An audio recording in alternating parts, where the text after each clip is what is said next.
Mysuru commissioner madam ಅವ್ರ ಹತ್ರನೂ ಮಾತಾಡಿದ್ವಿ. ಅವರು ಹೇಳಿದ್ದಾರೆ ಏನು ತೊಂದರೆ ಆಗಲ್ಲ, ನೀವು ಆರಾಮಾಗಿ ಮದುವೆ ಎಂಜಾಯ್ ಮಾಡಿ ಇಟ್ಟಿದ್ದೆಲ್ಲ ನಾವು ನೋಡ್ಕೊತೀವಿ ಅಂತ. ಸೊ ಯಾರಿಗೂ ಅಷ್ಟೊಂದು ತೊಂದರೆ ಆಗಲ್ಲ ಅಂತ ಭಾವಿಸಿದ್ದೀವಿ.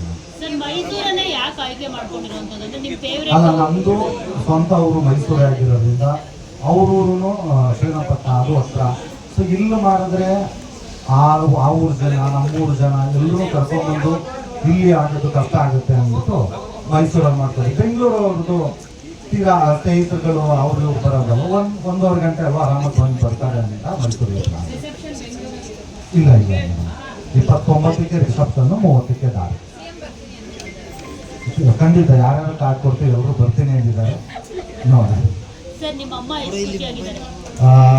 ನಿಜವಾಗ್ಲು ಅವ್ರಿಗೆ ಇದ್ದಿದ್ದೊಂದು, ಈಗ ಯಾವುದೇ ತಂದೆ ತಾಯಿಗೆ ಮಕ್ಕಳು ಬೆಳವಣಿಗೆ ಅದು ಇದು ಮಾಡಬೇಕು ಅಂತಿರುತ್ತೆ.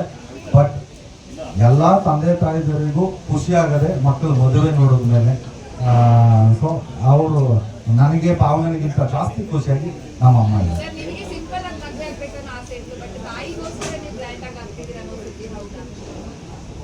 ಅದೌದು. ಏನಕ್ಕೆ ಅಂದರೆ ಏನೇ ಮಾಡಿ ಏನಿದ್ರು ಇವತ್ತೇನು ಇಲ್ಲಿ ಕೂತ್ಕೊಂಡು ನಾನು ಏನು ಮಾತಾಡ್ತಿದ್ದೀನಿ ಎಲ್ಲ ಬಂದಿದ್ದೀನಿ, ಇದಕ್ಕೆ ನಮ್ಮ ತಾಯಿನೇ ಕಾರಣ.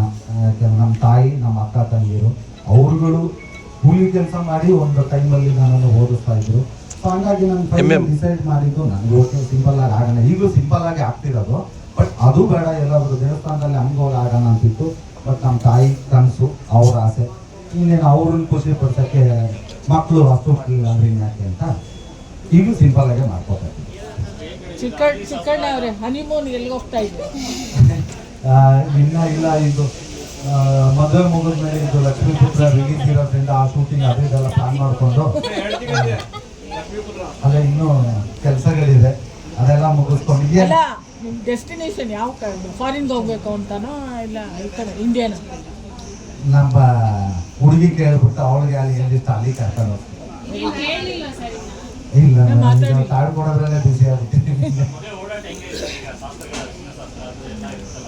ಆ ಮಾಮೂಲಿ ಊರುಗಳಲ್ಲಿ ನಮ್ಮ ಹಳ್ಳಿ ಸಂಪ್ರದಾಯ ಪ್ರಕಾರ ಏನೇನಿರುತ್ತೆ ಆ ಥರ ಆಗುತ್ತೆ. ಈಗ ಫೇಸ್ಬುಕ್ ಮುಗಿಸಿ ಡೈರೆಕ್ಟ್ ಹೊರಟೆ ಮೈಸೂರಿಗೆ.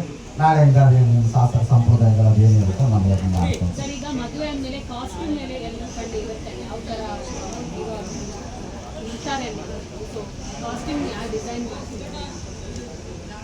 ಡಿಸೈನರ್ ಯಾರು ಇಲ್ಲ, ನಾವೇ ಡಿಸೈನ್. ಚಿಕ್ಕಣ್ಣ, ನಿಮ್ಮನ್ನ ಇಷ್ಟು ವರ್ಷ ಆಯಿತು 7 ಬೀಳುಗಳನ್ನ ನೋಡಿದ್ರಿ, ಪಾವನ ಅವರು ಹೇಗೆ ನೋಡ್ತಾರೆ? ನನ್ನ ಇಲ್ಲ, ನಾನು 7 ಬೀಳು ನೋಡಿದ್ದೀನಿ. ಪಾವನ ಬಂದಮೇಲೆ ಬೀಳೋದು ಇಲ್ಲವೇ ಇಲ್ಲ, ಬರೀ ಹೇಳೋದು ಅಷ್ಟೇ. ಲಕ್ಷ್ಮಿ ಬರ್ತಿದ್ದಾರಲ್ಲ ಇನ್ನೂ ಚೆನ್ನಾಗಾಗುತ್ತೆ. ಹಾಗಾಗಿ ಇಂದ್ರೆ ಕಷ್ಟ ಬರಲ್ಲ. ಸರ್, ಇವಾಗ ದರ್ಶನ್ ಸರ್ ನಿಮ್ಮನ್ನ ಯಾವಾಗಲೂ ಪಕ್ಕದಲ್ಲಿ ಕೂರಿಸ್ಕೋತಾ ಇದ್ರು, ನೀವು ಸಿಕ್ಕಾಪಟ್ಟೆ ಕಾಮಿಡಿ ಮಾಡಿ ನಗಿಸ್ತೀರಾ ಅಂತ ಹೇಳ್ಬಿಟ್ಟು. ನಿಮ್ಮ ಕಾಮಿಡಿಗೆ ಪಾವನ ಅವರು ಎಷ್ಟು ಖುಷಿಯಾಗಿದ್ದಾರೆ ಅಂತ ಮಾಡ್ತೀರಾ ಕಾಮಿಡಿ? ಅವರು ಕಾಮಿಡಿ ಮಾಡಿಲ್ಲ, ಅದೇ ಪ್ರಾಬ್ಲಮ್ಮು. ಬಟ್ ಆರಾಮಾಗಿದ್ದೀವಿ ನಕ್ಕೊಂಡು. ನಾನು ಹೇಳೋದ್ಮೇಲೆ ನಗಲ್ಲ, ಆಮೇಲೆ ಈ ಜೋಕ್ ಅಂತ ಹೇಳಿದ್ಮೇಲೆ ಹೌದಾ ಅಂತ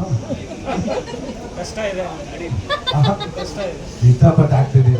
ಅರ್ಥ ಏನಾಗಿದೆ? ರಿಯಲ್ ಲೈಫಲ್ಲಿ ನಗ್ಸಕ್ ಬರುತ್ತೆ? ರಿಯಲ್ ಲೈಫಲ್ಲಿ ಸ್ವಲ್ಪ ನಗ್ಸೋದು ಕಡಿಮೆನೆ.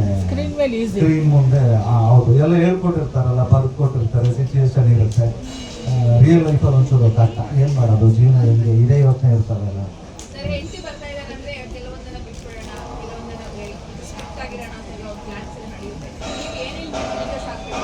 ಇಲ್ಲ, ನಾನು ಈಗ ಒಂದಷ್ಟು ಸ್ನೇಹ ಬಳಗ ಇದೆಯಲ್ಲ, ಸಿನಿಮಾದವರು ಅವರು ಇವರು ಎಲ್ಲ, ಅವರೆಲ್ಲ ಹೇಳಿದ್ರು ನೀನೇನು ಬಿಡೋಕ್ಕೇನು ಹೋಗ್ಬೇಡ, ತಲೆ ಕೆಡಿಸ್ಕೋಬೇಡ, ಬಂದು 100% ಎಲ್ಲನೂ ಬಿಡಿಸ್ತಾರೆ ಅಂತ.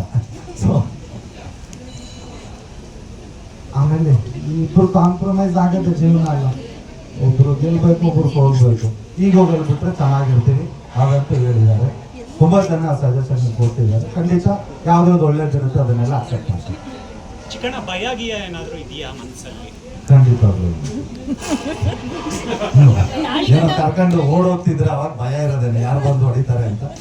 ಏನ್ ಭಯ? ತಾಳಿ ಕಟ್ಟುವಾಗ ಹೌದಾ? ಇಲ್ಲ, ಈ ಸುಮಾರು ಪಿಕ್ಚರಲ್ಲಿ ಕಟ್ಟಿದ್ದೀನಿ ಭಯ. Okay, thank you. ಎಲ್ಲರೂ ಬಂದ್ರಿ, ಆಶೀರ್ವಾದ.